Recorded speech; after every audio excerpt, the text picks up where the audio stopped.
오늘은 종려주일입니다. 종려주일 이렇게 기독교가 지키고 있습니다.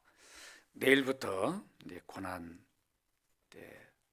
주간이 시작이 되어서 한 주간을 우리는 고난 주간으로 지키게 됩니다.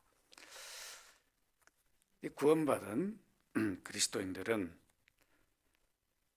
이 한 주간을 또 다른 날도 다 소중하지만 이 한 주간에 참 주님이 우리 구원을 위해서 어떤 고난을 받으셨는가, 어떤 일들을 이루셨는가, 우리가 깊이 묵상하면서 한 주를 보내야 하겠습니다.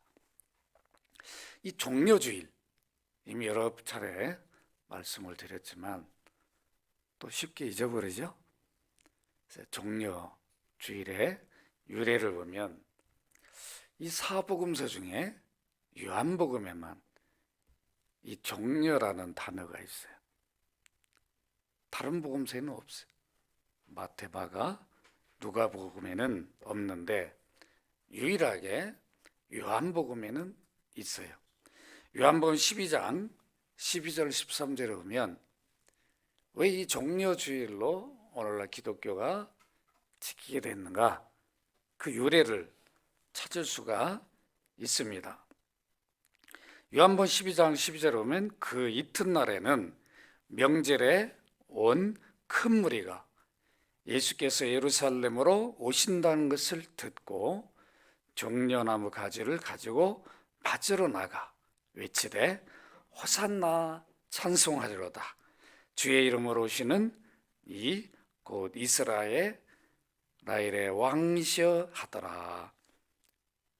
이렇게 말씀하고 있어요. 이 사도 요한만 이 당시에 있었던 그 일들을 자세하게 기록하고 있습니다. 여기 그 이튿날은 마리아가 향유를 예수님께 부은 그 다음날을 말합니다. 마리아가 그 비싼 300데나리온이나 하는 그 향유를 예수님 머리에 부었어요. 그러니까 유다가 그 비싼 것을 왜 거기다 붓냐? 어떻게 보면 그럴듯하게 유다가 말한 것 같지만 이미 주님은 유다 마음을 읽어버렸어요. 가난자에게 이게 나눠주는 그걸 더 주님이 기뻐하지 않겠느냐? 근데 사실은 그를 훔치려고 마음을 가진 거죠. 내버려둬라. 주님은 이미 마리아가 주님의 장례를 예비하고 한 것처럼 주님은 마리아 섬김을 받으셨습니다. 바로 그 다음 날을 말합니다. 그리고 여기에 나오는 명절은 유대인들이 최고로 여기고 지키는 유월절을 말합니다. 유월절은 유대인들이 성년이 되면 누구나 예루살렘에 가서 유월절 제사를 드려야 됩니다. 그래서 모든 각국에 흩어져 있는 유대인들도 이때는 와요. 그 정도로 유월절이 중요합니다. 왜 최대의 명절이냐면 여러분 이스라엘 백성들 애굽에 나올 때 뭐 때문에 살죠? 양의 피를 받은 것 때문에 저주가 넘어가요. 유월이란 말이 패스오버죠. 걸쳐 넘어간다는 뜻이에요. 저주가 넘어가 버리는 패스오버가 되는 거예요. 여러분 아시겠죠? 유월이라는 게 다른 게 걸쳐 넘어간다. 그러니까 저주가 임해야 되는데 그 피를 보고 저주가 비껴가는 거예요. 그 양의 피를 바른 이스라엘 백성들은 살았어요. 그 양의 피, 누굴 지시하고 있는 거죠? 훗날에 하나님의 아들 예수 그리스도의 피를 미리 보여준 거죠. 그래서 이 유월절을 지켜라라고 명령을 해서 이스라엘 백성들은 이 유월절을 최고의 명절로 여기고 지킵니다. 우리하고는 다르죠. 우리는 최고의 명절이 뭐죠? 추석이죠. 그죠? 추석이면 막 정신없잖아요. 멀리서도 다 고향을 떠난 다 간다. 고향을 찾아서. 그런데 유대인은 뭐가 최고 명절이라고요? 유월절. 저주에서 건전받았는데 잊을 수가 없습니다. 이때 예수님이 유월절에 예루살렘에 올라가셨어요. 뭐 다른 때도 올라가셨지만 유월절. 이때는 이제 생애 마지막 유월절을 보내기 위해서 올라가셨는데 분명한 목적이 있었어요. 근데 먼저 유월절을 제사하기 위해서 예루살렘에 모여있던 많은 유대인들이 야, 예수님이 여기 오신대. 그 소식을 들었습니다. 그러니까 예수님이 어떤 일을 했는지 많은 소문을 듣고 이들이 다 알고 또 예수님이 행한 많은 이적을 보면서 예수님에 대한 기대가 커요. 야, 저런 능력이라면 다윗이 누렸던 그 영광 영화를 회복할 수 있겠구나. 엄청 기대를 갖고 있어요. 그런데 그분이 예루살렘에 온다고 그러니까 누가 야, 우리 나가서 맞이하자 그러지도 않아요. 그렇게 누가 시킨 일도 아닌데 스스로 거기 모여있던 사람들이 예수님 오는 길로 나가는 거죠. 뭐 길목이 뻔한 거 아니에요? 나갈 때 뭘 가지고 나갔어요? 정려나무 가지를 가지고 각자 손에 들고 예수님을 맞으러 나갑니다. 그래가지고 어떻게 합니까? 호산나 호산나 막 환호성 막 외치는 거죠. 예수님 오시는 게 호산나 호산나 우리를 구원하소서. 이 구원이 죄에서 구원하라는 뜻이 아니에요. 어디에서 구원하라는 거예요? 지금 이스라엘은 로마 속국이에요. 로마의 지배 속에 있어요. 여기서 우리를 구원하소서.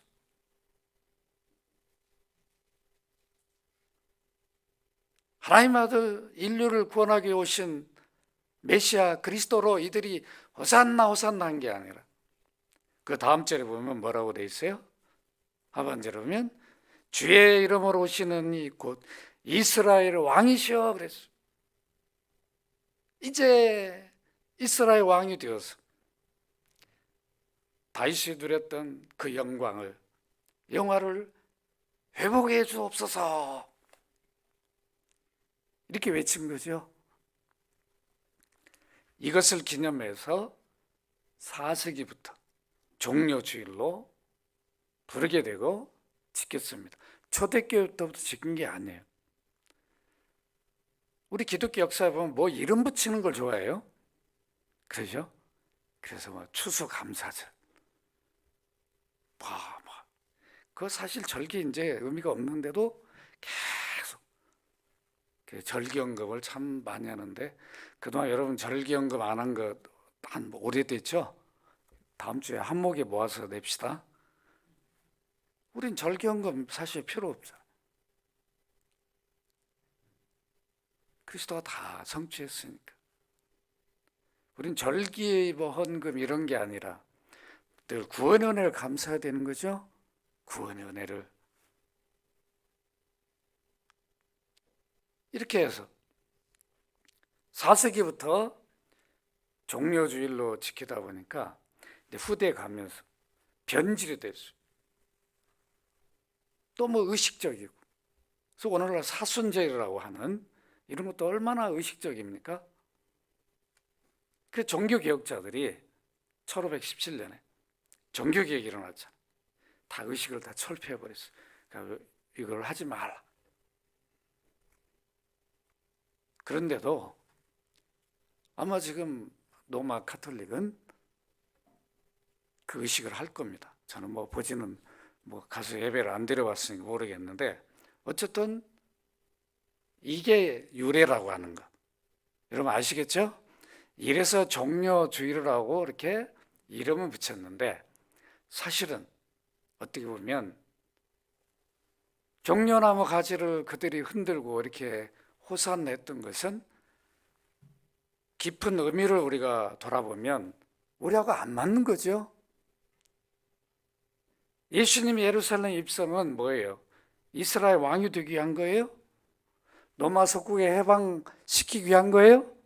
아니란 말이에요. 그래서 예수님은 마태복음 20장 17절 19절을 보면 예루살렘 입성하기 직전에 제자들에게 내가 지금 예루살렘에 올라가는 목적이 무엇인가를 말씀해 주셨습니다. 보라 우리가 예루살렘으로 올라가노니 인자가 대제사장들과 서기관들에게 넘겨지매 그들이 죽이기로 결의하고 이방인들에게 넘겨주어 그를 조롱하며 채찍질하며 십자가에 못 박게 할 것이나 제3일에 살아나리라. 올라가는 목적이 다르죠? 왜 올라갔어요? 고난받기 위해서. 인류 구원을 위해 십자가 죽기 위해서 올라가는 건데 이스라엘 백성들은 왕이 되어주세요. 빨리 로마 속국에서 구원해 주세요. 건져주세요. 우리를 이 죄악 가운데서 저주 가운데 건져주세요. 이래야 되는데 그게 아니었어요. 저를 따라합니다. 예수님이 받으신 고난은 나를 구원하기 위해서였다. 주님이 고난을 받은 것은 나를 구원하기 위해서. 주님이 예루살렘 유월절에 올라가신 것도 뭐예요? 생애 마지막에 올라간 것도 나를 구원하기 위해서였어요. 우리 이걸 잊지 말아야 됩니다. 예수님이 받으신 고난은 어느 날 갑자기 이루어진 것이 아니었어요. 오늘 여러분 이사야서 이렇게 보면 이사야 선지자는 어디에서 활동했죠? 북이스라엘 남유다? 어디예요? 남유다. 남유다에서 선지자로 활동을 했어요. 그런데 이미 예수님이 이렇게 생애 마지막 유월절에 예루살렘에 가서 어떤 일을 하실 것인가를 700여 년 전에 예언했어요. 그게 오늘 읽은 본문이에요. 한 줄로 요약했어. 구원주가 이룰 구원사역을 선포해버렸어. 여러분 대단하지 않습니까?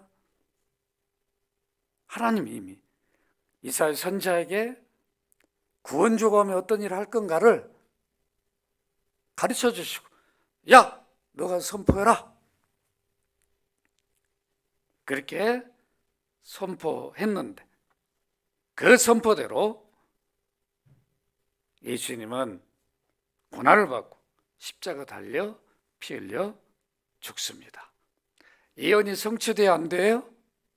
그대로 성취가 되었습니다. 여러분 다시 본문을 보도록 합니다. 이사야 53장 5절 여기 보니까 그가 찔림은 여기 그는 누구를 말해요? 예수님. 예수 그리스도를 말해요. 이사야 선지자는 예수님을 본 적이 없어요. 이때는 오시지도 않았어요.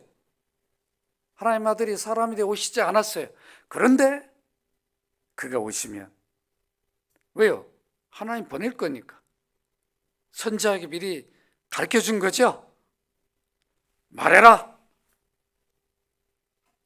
그래서 구원주가 오면 찔림을 받는다는 거죠. 예수님이 십자가를 지시고 찔림을 받은 이유가 무엇 때문인가? 무엇 때문이라는 거예요? 우리의 뭐 때문에요? 허물 때문이다. 예수님이 찔림을 받은 것은 우리의 허물 때문이다. 여러분 잊어서는 안 돼요. 요한복음 19장 34절에 보면 그중 한 군인이 창으로 옆구리를 찌르니 그랬어요. 찔림을 받아요, 안 받아요? 예수님 죄 때문에 찔림 받아요? 아니에요. 우리 허물 죄 때문에 찔림을 받아요. 옆구리를 찔르니까 여러분 어디를 찔른 거예요? 심장을 찔른 거죠. 여러분 창이 뭐 조그만합니까? 그냥 찌르면 여기서 이쪽으로 나오겠죠?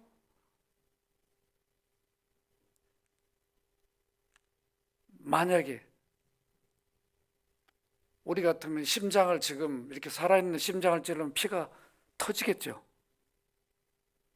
예수님은 이미 피를 다 흘려버렸으니까 옆구리를 찔렀는데도 피가 나온 게 아니라 조금 있는 피와 물이 나오더라. 이렇게 사도 요한은 현장에서 봤어요. 그렇게 증거합니다. 마태복음 27장 29절에 보면 가시관을 엮어 그 머리에 씌우고 그랬어요. 가시관을 머리에 씌울 때 찔려요, 안 찔려요? 찔리죠. 찔린다. 왜 찔림을 받았어요? 우리 허물 때문에, 우리 죄 때문에. 그래야 사함이 이루어지니까. 그래서 에베소서 2장 1절에 보면 그는 허물과 죄로 죽었던 너희를 살리셨도다. 허물과 죄로 우리는 이미 죽어 있는데 우리를 살리기 위해서 주님이 십자가에서 찔려서 고난을 당하셨습니다.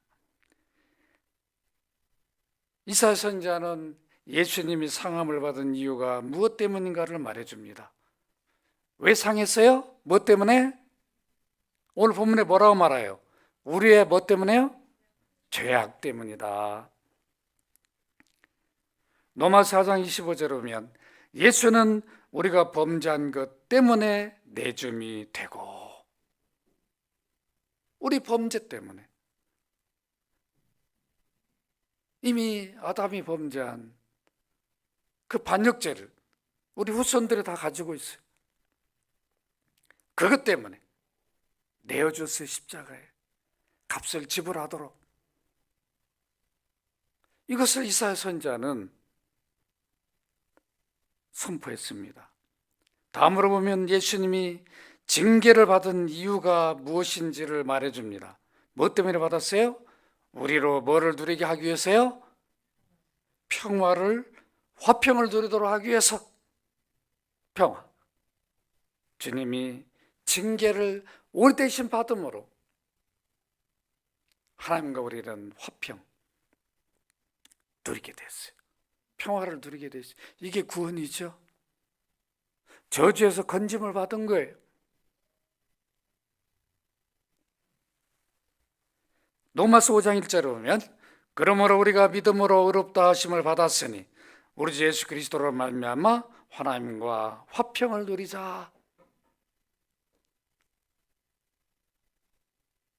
이렇게 찔리고 상함으로 징계를 받음으로 우리가 구원을 받았어. 하나님과 평화 화평을 누리게 됐습니다. 에베소 2장 14절에 보면 그는 우리의 화평이신지라 둘로 하나를 만드사 원수된 것 곧 중간에 막힌 담을 자기 육체로 하시고 그랬어요. 우리 하나님과 원수였는데 담을 헐었어. 무엇을 해요? 예수님의 육체로 헐어버렸어요. 십자가 찢기고 상함으로 징계를 받음으로 헐어버렸어요. 원수 관계가 아니라 화해가 이루어지고 화평, 평화가 이루어지게 되었습니다. 또 이사야 선지자는 무엇을 선포했습니까? 예수님이 채찍을 맞으신 이유가 무엇 때문인가를 말해줍니다. 우리로 뭐를 얻게 했다고요? 우리로 뭐를요? 나음, 낫게 줬다. 고침, 병고침, 영적으로 육적으로 치유와 회복을 받기 위해서 예수님이 채찍을 맞았다. 마태복음 27장 26절에 보면 이에 바라바는 그들에게 놓아주고 예수는 채찍질하고 십자가에 못 박히게 넘겨주니라. 채찍을 하면서 이 당시 채찍이 얼마나 참 무서운 것이었는가를 로마에 가면 박물관에 있다고 그래요.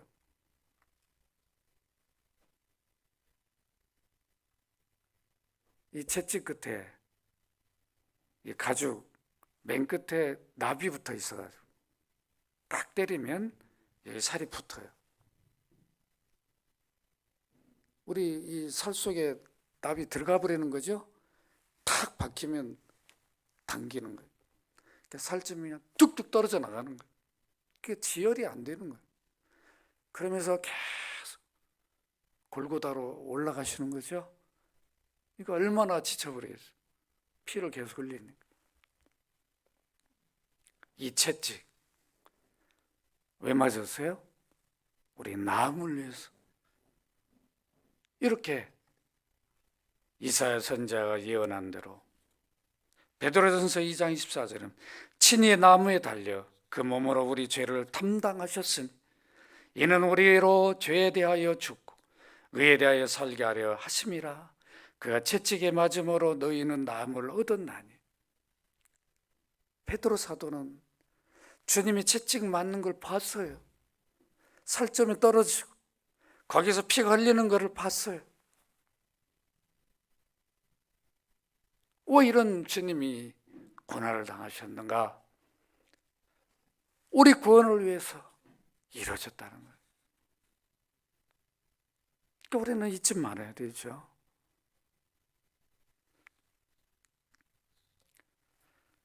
이렇게 이사야 선지자 예언대로 예수님은 우리를 구원하기 위하여 십자가의 고난을 받으시고 피 흘려 죽으셨어요. 요한복음 19장 30절에 보면 다 이루었다. 인류 구원을 위해서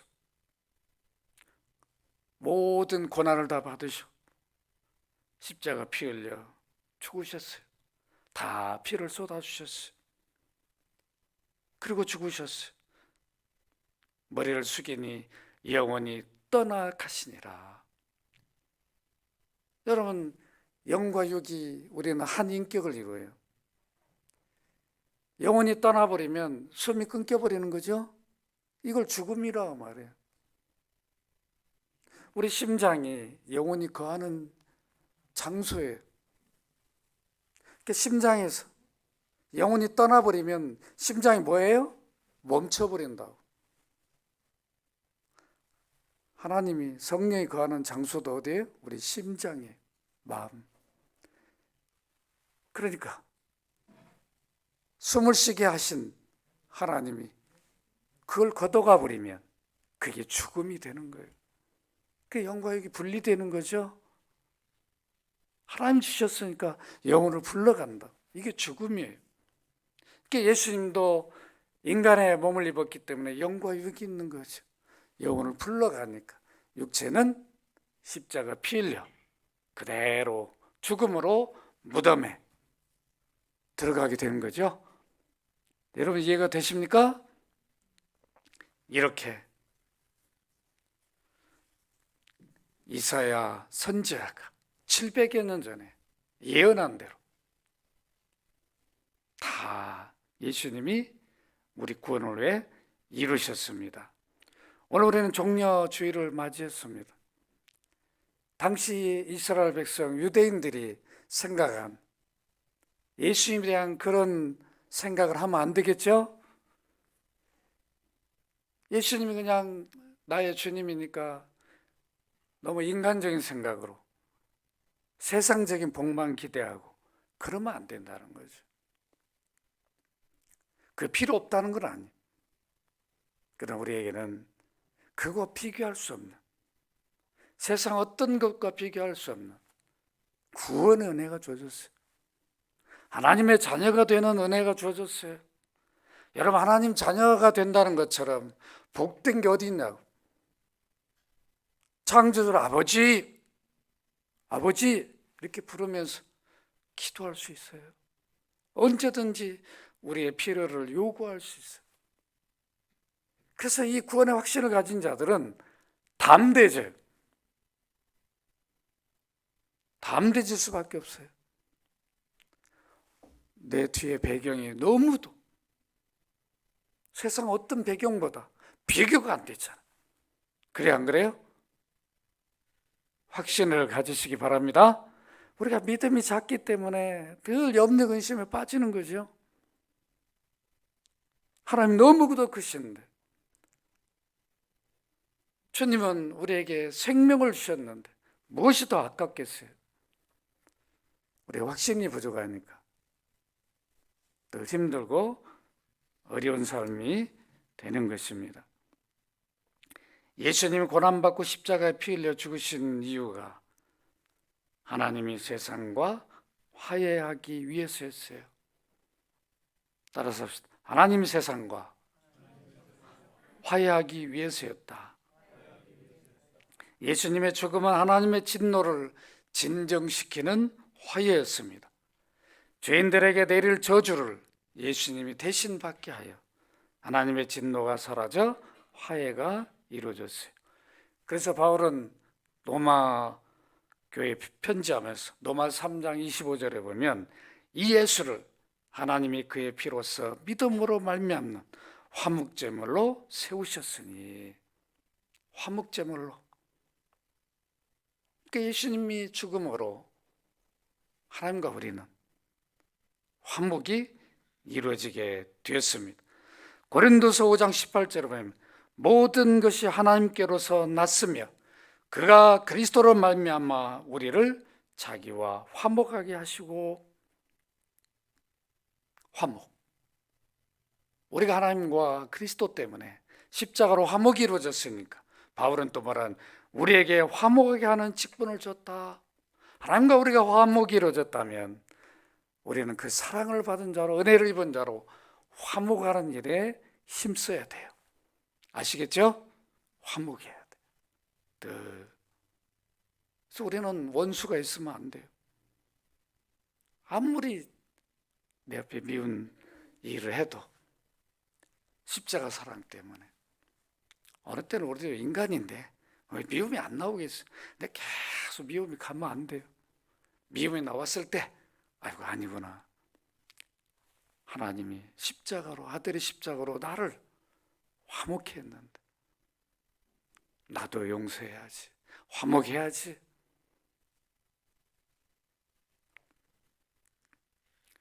사람들의 화해법은 어떻게 합니까? 서양 사람들 화해법은 뭐예요? 가해자가 용서하라는 거예요. 그렇죠? 네가 피해를 입혔으니까 나를 용서하라. 우리 한일 관계도 그러잖아요. 너희가 피해를 입혔으니까 빨리 무릎 꿇으라는 거죠. 이게 세상이에요. 그러나 그리스도인들은 그렇지 않아요. 하나님 나라 원리는 정반대예요. 피해자가 가해자를 용서하는 거예요. 하나님이 사람을 하나님의 형상으로 지었는데 하나님처럼 되려고 반역을 했어요. 아담이. 그 선악과를 먹은 거잖아요. 너 이거 먹으면 하나님처럼 된다니까? 그러니까 먹어버렸어요. 그러면 하나님처럼 되려고 먹었으니까 뭘 한 거예요? 하나님 앞에 반역죄를 범한 거예요. 이거 용서할 수 없는 거죠. 될 수 있어요? 피조물이 하나님처럼? 되지도 않는데 결국은 하나님처럼 된다고 해서 먹어버렸으니까 누가 피해자가 된 거예요? 하나님 피해자.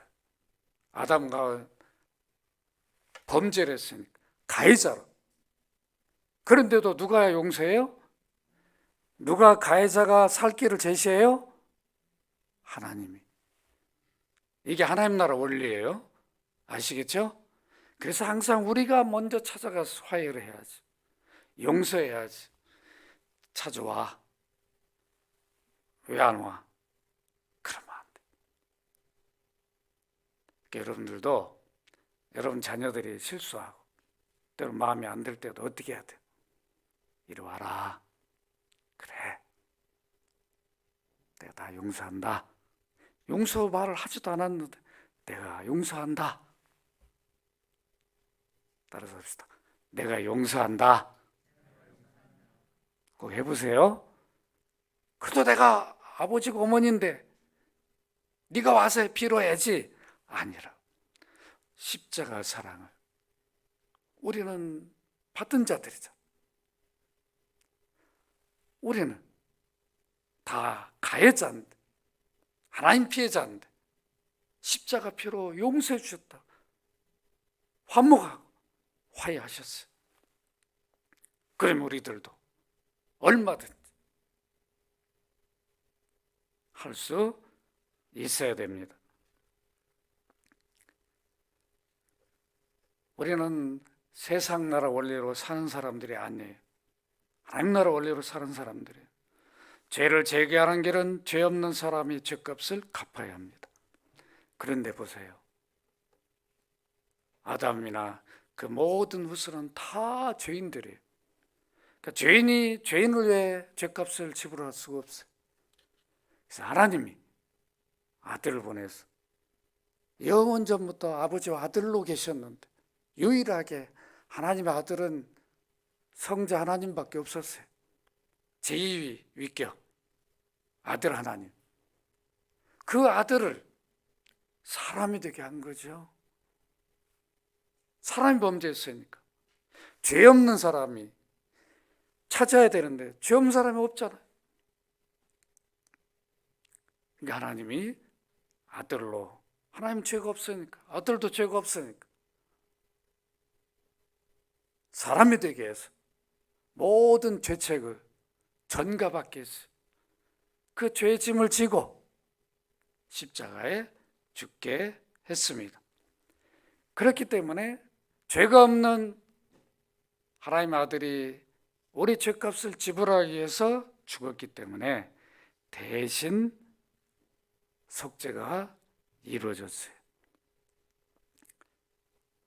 요한일서 4장 10절을 보면 사랑은 여기 있으니 우리가 하나님을 사랑한 것이 아니요 하나님이 우리를 사랑하사 우리 죄를 속하기 위하여 화목제물로 그 아들을 보내셨습니다. 화목하기 위해서 아들을 보냈어요. 그래서 아들이 온 거예요. 사람의 뜻이. 이걸 우리는 성육신이라고 말합니다. 성탄절은 뭐예요? 말씀이 육신이 된. 그러니까 말씀으로 계셨던 육이 없는 영으로 계셨던 하나님이 인간의 몸을 입은 날이에요. 우리 이것을 잊지 말아야 됩니다. 그래 사람의 죄를 무효하여 사람들과 화해하셨습니다. 하나님은 아들을 십자가에 죽게 하여 우리와 화해했어요.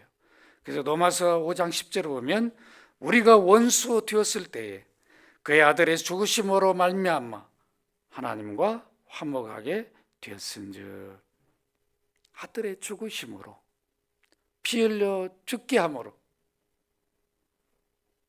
하나님과 우리는 화목이 이루어졌어요. 이런 희생이 있었어요.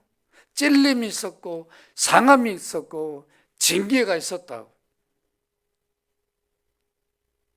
우리는 고난주간을 앞두고 이 사실을 기억을 해야 됩니다. 하나님 자신이 우리의 죄값을 지불하였습니다. 그것이 그리스도께 십자가에서 피 흘려 죽으심이에요. 에베소 2장 16절을 보니까 십자가로 이 둘을 한 몸으로 하나님과 화목하게 하려 하심이라. 원수된 것을 십자가로 소멸하시고 그랬어요.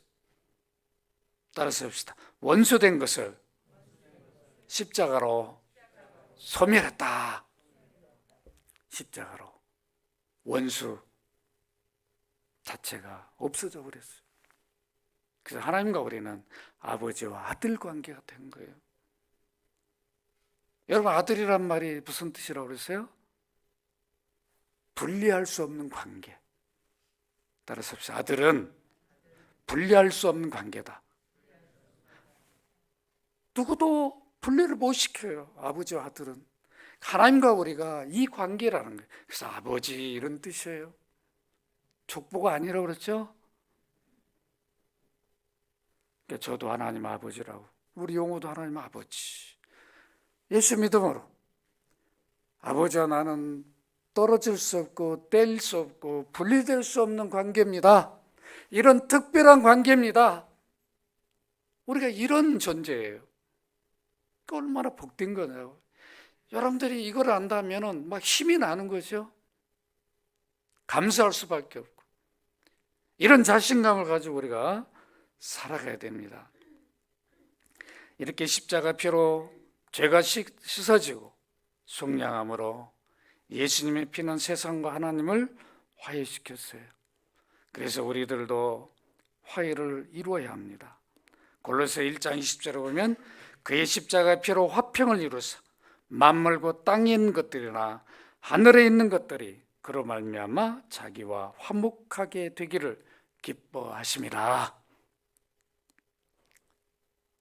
주님이 고난받으신 것, 십자가에 찢기고 피 흘려 죽으신 것은 세상과 하나님과 화목, 화해를 이루신 것이었습니다. 그래서 누구든지 예수님의 십자가 피를 믿으면 하나님과 뭐가 이루어져요? 화해가 이루어져요. 믿으시기 바랍니다. 어떤 죄도 용서해줘요. 예수 안 믿는 죄는 용서 못 받지만 다른 어떤 죄도 예수 그리스도의 피를 믿으면 용서하십니다. 이렇게 하나님과 화해가 구원이에요. 하나님과 담을 허물 수 있는 유일한 길은 예수님의 십자가뿐입니다. 저를 따라합니다. 예수님의 십자가 죽음은 하나님과 세상의 화해였다. 화해였어요. 여러분과 화해였어요. 우리는 이 화해의 은혜를 입은 우리들은 화해를 힘써야 돼요. 화목을 힘써야 돼요. 성도 간의 화해, 화목, 이웃 간에. 여러분들 친인척도 다 여러분들이 가면은 화목이 이루어져야 돼요. 아시겠죠? 가면은 다 용서하고 돈 빌려가지고 안 갚아도 용서해야 돼. 다 용서한다. 말이 안 되는 거 아니에요. 세상 것을 생각하면 그래서 용서해 주는 거예요. 궁금할 거 아니에요. 왜 저렇게 돈도 안 갚는데 용서하는가? 나는 십자가 사랑을 받았으니까 그렇다. 그럼 얼마나 십자가 사랑이 큰가를 간접적으로 경험하게 되는 것이에요. 예수님이 고난받고 십자가 피 흘려 죽으신 이유는 대신 속죄하기 위해서였어요. 따라서 합시다. 대신 속죄하기 위해서였다. 하나님 아들을 보내 사람이 되어 죽게 하는 대신 속죄를 계획하셨어요. 이것을 뭐라고 그래요? 저희 신화 용어로 작정을 했다. 영원에서 하셨기 때문에 영원 작정이다. 미리 계획하신 것이요. 계획하신 것을 선지자를 통해서 알려주고 그 일을 이루십니다. 그래서 하나님의 모든 일은 다 작정 가운데 이루어져요. 이 작정 속에 더 구체화된 게 뭐예요? 예정이란 거예요. 큰 작정 속에 안에가 예정이 들어가 있어요. 그래서 여러분들이 지금 고난받고 힘든 것들은 다 우연히 일어난 게 아니라 하나님의 작정 속에 다 있는 것이에요. 우리 믿음의 유익함을 위해서 때는 우리는 싫지만 고난이 싫어요. 그런데 그런 고난 속에서 믿음의 유익함을 누리게 하십니다. 그래서 이사야 53장 여러분 6절 한번 찾아보십시다. 오늘 본문 6절, 5절 6절이죠. 6절 다음 절 다 같이 읽습니다. 시작. 우리는 다 양 같아 그릇 행하여 각기 쳇길로 갔거늘 여호와께서는 우리의 모두의 죄악을 누구에게 담당시켰도다? 그는 누구라고 그랬어요? 예수님. 예수님에게 담당시켰어. 아들아, 네가 인류의 모든 죄를 짊어져라. 그래서 세상 죄를 지고 가는 하나님의 어린 양이 되게 했어요. 그 요한복음 29장에 보면 세례 요한이 예수님을 세상에 소개할 때 보라! 세상 죄를 지고 간 하나님의 어린 양이다. 구약의 유월절의 양, 그 실물이 오셨다. 그렇게 외쳐주셨다. 예수님이 세례 받을 때 모든 인류의 죄책을 전가받아요. 예수님 죄인이 아니니까 세례를 받을 이유가 없어요. 그래서 어떻게 합니까? 세례 요한 앞에 세례를 받으려고 하니까 세례 요한이 깜짝 놀라요. 안 됩니다. 허락하라, 이제 허락하라. 이로써 아버지의 의를 이루는 것이니라. 그렇게 세례를 받고 죄책을 전가받으니까 세례 받을 때 모든 인류의 죄책을 그때 전가받아요. 구약의 양이 무조건 흠없다고 잡아서 드리는 게 아니죠. 내가 안수를 해야 된다고. 그럼 내 죄가 양에게 넘어가요. 전가돼요. 그때 양을 잡는 거죠. 예수님이 죄책도 전가 안 받고 그냥 죽은 게 아니라 인류의 모든 죄책을 세례받을 때 전가받아요. 짊어지셔. 세례받고 나올 때 그 모습을 세상에 소개하기를 세례 요한은 보라 세상 죄를 지고 하나님의 어린 양이다 이렇게 소개합니다. 이렇게 하나님은 다 구원 계획을 하셨습니다. 그래서 구약시대의 짐승으로 드린 제사는 예수님이 대신 속죄를 미리 예표해 줬어요. 연습했어요. 그래서 레위기 23장 5절 21절 여러분 꼭 집에서 한번 읽어보십시오. 출애굽기 12장 1절로 28절 레위기 14장 25절에 보면 속건제의 어린 양을 잡아서 제사장은 그 속건 제물의 피를 가져다가 정결함을 받을 자의 오른쪽 귓부리와 오른쪽 엄지손가락과 오른쪽 엄지발가락에 바를 것이요. 이렇게 구약의 제사는 대신 속죄, 예수님이 죽을 것을 대신 속죄할 것을 미리 연습을 했습니다. 이렇게 예수님이 대신 속죄한 이후에 십자가 죽으신 이후에는 동물 제사가 더 필요 없게 됐어요. 그 성전을 헐어버리게 했습니다. 예수님의 죽음은 하나님이 정하신 완전한 대신 속죄였습니다. 왜 그러냐면 흠이 없는 제물이에요. 그것도 사람이 흠이 없는 사람이니까. 그래서 예수님만이 신성과 인성을 가지신 거예요. 양성.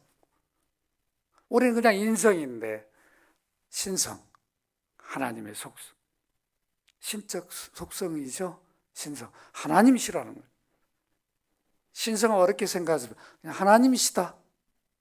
그 하나님이 인성 사람을 입었어요. 취했어요. 사람이 되셨어요. 그러니까 흠이 없죠. 온전한 흠이 없는 유일한 사람 예수 그리스도예요. 그 예수님이 제물이 되었으니까 한 번에 완전한 제사가 이루어져 버립니다.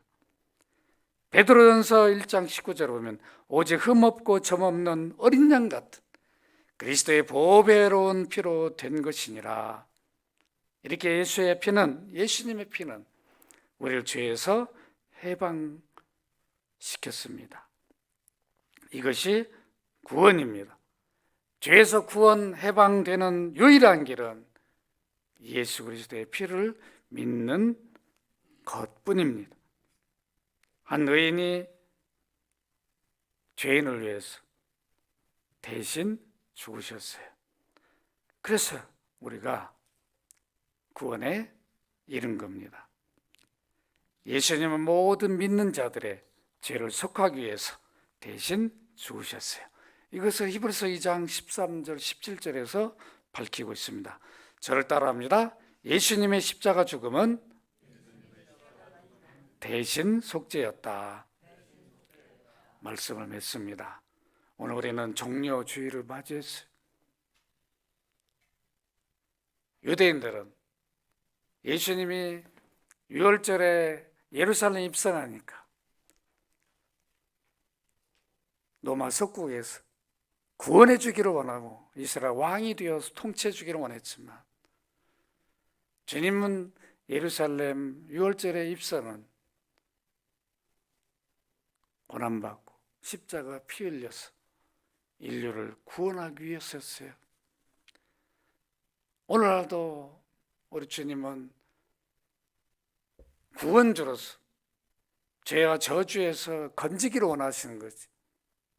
나라가 어느 나라에 속박받고 있으니까 해방 자유를 주시려고 이 땅에 오신 게 아니에요. 여러분 아시겠죠? 이것을 우리가 분명히 알아야 됩니다. 오늘 우리는 주님이 고난받으시고 십자가 피 흘려 죽으신 이유가 무엇 때문이었는가 살펴보았어요. 첫째는 나를 구원하기 위해서였다.